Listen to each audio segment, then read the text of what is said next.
give me the time and I'll be blowing your mind. Guess I'm another lyricist. I was a cynical child. The innocence of Evan and the rich. You never really noticed that my flow was fucking ridiculous. Picking the pitiful, never subliminal, seminal sentence. But I say, I'm a goddamn monster. Call me necrophiliac. I feel I'm on a level that most of these other niggas never really gone close to. I hope you notice me. I spit it focusly. This is my passion, devoted. I can't quit. I came in and conquered by constantly practicing, passing these peons and pleading for peace. I'm a...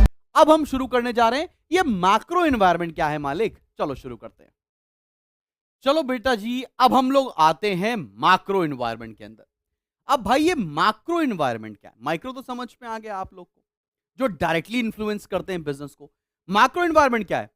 a company does not directly और regularly interact with macro environment, मतलब macro environment का direct impact नहीं होता है, ठीक है ना? ये इनडायरेक्टली इंपैक्ट करते हैं on the working of business. अब मैक्रो एनवायरनमेंट है क्या? आओ जरा देखा जाए। बेटा मैं आपको बता रहा हूं, ये जो मैक्रो एनवायरनमेंट है, इसका सबसे इंपॉर्टेंट पोर्शन इनका कंपोनेंट्स है। ये कंपोनेंट्स आपको याद करना पड़ जाएगा। द ओनली पोर्शन मैं आपको बता रहा हूं, ये कंपोनेंट्स आप एक दो बार लिख कर आप ध्यान दे देना, ये नोट्स आपके लिए बड़े हेल्प करेंगे। मैंने यहां पर इसके कीवर्ड मार्क करके दे दिए। तो चलो भाई, सबसे पहले हम एनवायरनमेंट पर आने जा रहे हैं, मैक्रो एनवायरनमेंट पर। उसका नाम है टेक्नोलॉजिकल एनवायरनमेंट। ये टेक्नोलॉजिकल एनवायरनमेंट क्या होते हैं और इसके कंपोनेंट्स क्या हैं, आओ जरा देखो। सबसे पहली बात, अगर टेक्नोलॉजिकल एनवायरनमेंट बोले तो साइंस एंड टेक्नोलॉजी से रिलेटेड होगा। पहला पॉइंट क्या है? इट रेफर्स टू स्टेट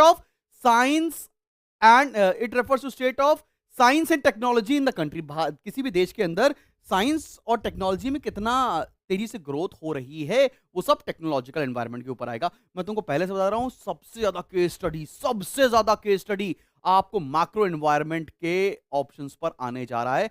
आपको केस दे रखा होगा, आपको एनवायरनमेंट पहचानना होगा, और एनवायरनमेंट पहचानने के बाद आपको उसके कंपोनेंट्स लिखने के लिए बोल रहे होंगे।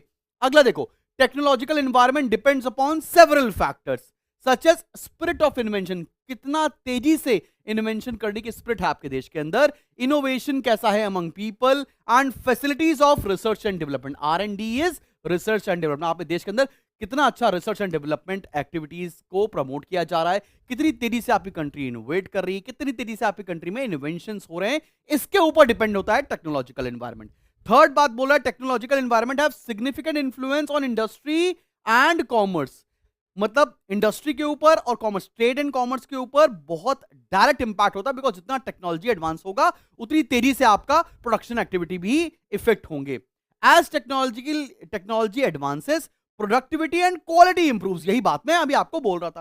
तो टेक्नोलॉजिकल एनवायरनमेंट के कंपोनेंट्स के ऊपर आए तो आपने 4 पॉइंट समझ में आया कौन कौन से आपको लिखकर आने हैं, ये बड़े इंपॉर्टेंट हैं।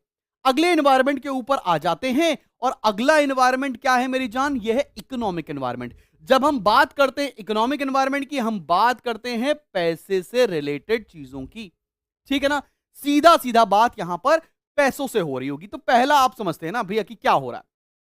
पहला point, nature of economic system कैसा है किसी भी देश के अंदर। नेचर ऑफ इकोनॉमिक सिस्टम मतलब प्रॉपर्टी राइट्स क्या हैं, क्या प्रॉपर्टी प्राइवेट आदमी खरीद सकता है या सिर्फ ओनरशिप गवर्नमेंट के पास रहेगी। दूसरा, ownership of factors of production, land, labour, capital, क्या उन factors of production private sector भी कर सकता है कि सिर्फ गवर्नमेंट के पास होंगी। फिर functioning of price mechanism, price कैसे गवर्न किया जाता है, डिमांड एंड सप्लाई के बेसिस पर प्राइस गवर्न होते हैं या सरकार गवर्न करती है, जैसे सोशलिस्ट इकोनॉमी में होता है।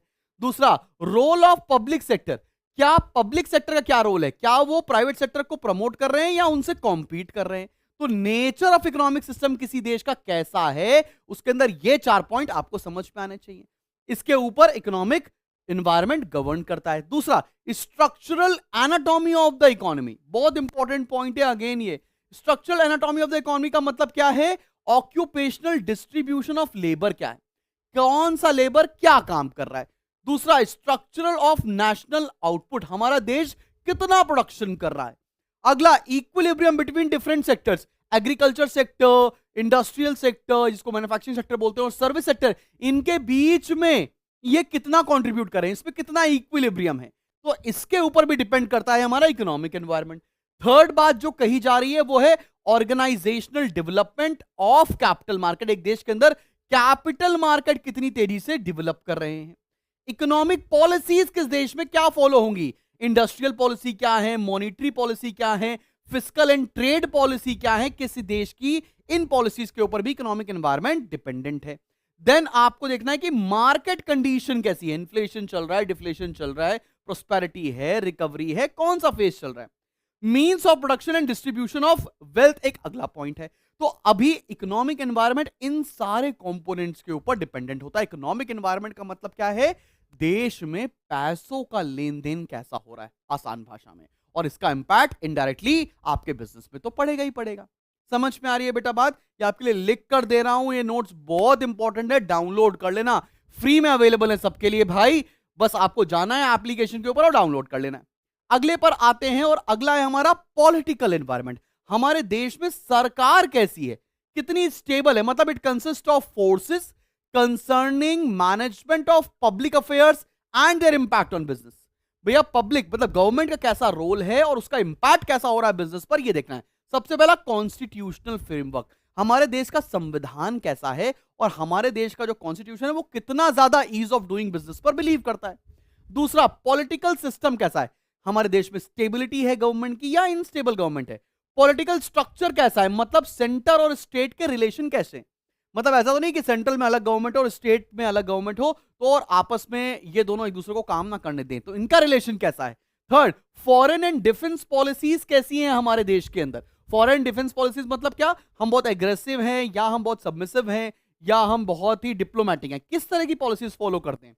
Relation of the country with the other country, हमारे नेबरिंग कंट्रीज या हमारी दूसरी कंट्री से संबंध कैसे हैं, क्या हम फ्रेंडली नेशन हैं या हम एनिमी नेशन हैं।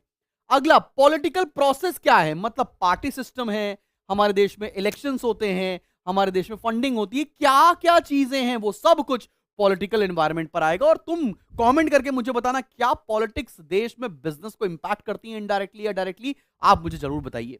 अगले एनवायरनमेंट के ऊपर आने जा रहे हैं, और अगला है सोशल एनवायरनमेंट। जब सोशल एनवायरनमेंट के बारे में बात होगी तो सोसाइटी एज अ होल के बारे में हम बात करने जा रहे हैं। अब इसके अंदर क्या आएगा, सबसे पहला कंपोनेंट है डेमोग्राफिक ट्रेंड्स। डेमोग्राफिक ट्रेंड्स का मतलब size and distribution of population, मतलब किस एरिया में कितने लोग रह रहे हैं, किस एज ग्रुप के लोग रह रहे हैं, वो इसके अंदर आने वाला है।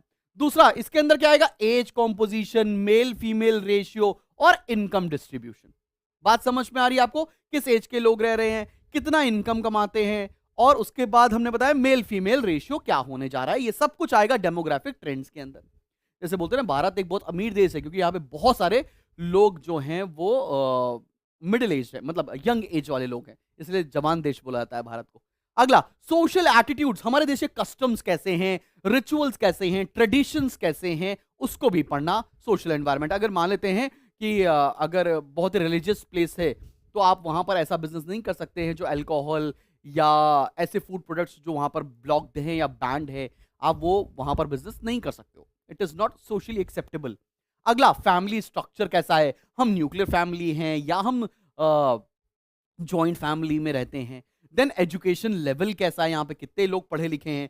देन सोशल कंसर्न्स, मतलब पोल्यूशन के लिए हम कितना ज्यादा प्रोएक्टिव हैं, करप्शन के लिए हम कितना ज्यादा प्रोएक्टिव हैं, ये सारे फैक्टर्स सोशल एनवायरनमेंट के अंदर आते हैं, और सोशल एनवायरनमेंट आपका बिजनेस को इनडायरेक्टली जरूर गवर्न करता है। अब अगले पे आते हैं, और अगला है बाबू लीगल एनवायरनमेंट। ये लीगल एनवायरनमेंट क्या है, आओ समझो। लीगल एनवायरनमेंट का मतलब rights and duties of citizens क्या हैं, इसके कंपोनेंट्स हैं। फ्लेक्सिबिलिटी एंड अडेप्टेबिलिटीज ऑफ लॉज क्या है, नया लॉज अगर जब भी बनता है तो हमारी जनता कितना इजीली उसको एक्सेप्ट कर लेती है। जुडिशियल सिस्टम कैसा है, एंड लॉज फॉर बिजनेस कैसे हैं हमारे देश में। जुडिशियल सिस्टम मतलब अगर आपको कोई दिक्कत हो गई तो कोर्ट कचहरी कितने दिनों में आपको सॉल्व कर सकती है, कहां पर जाएंगे अपनी कंप्लेन लेकर, किस कोर्ट में जाना है, तो वो सारी चीजें जुडिशियल सिस्टम के अंदर आएगी। और आपके बिजनेस के लिए कैसे कैसे लॉज बने हैं वो सब कुछ लीगल एनवायरनमेंट के अंदर आएगा। तो लीगल एनवायरनमेंट के अंदर basically laws and regulations of a country आता है। तो ये सारे कंपोनेंट्स थे बच्चा मैक्रो एनवायरनमेंट के।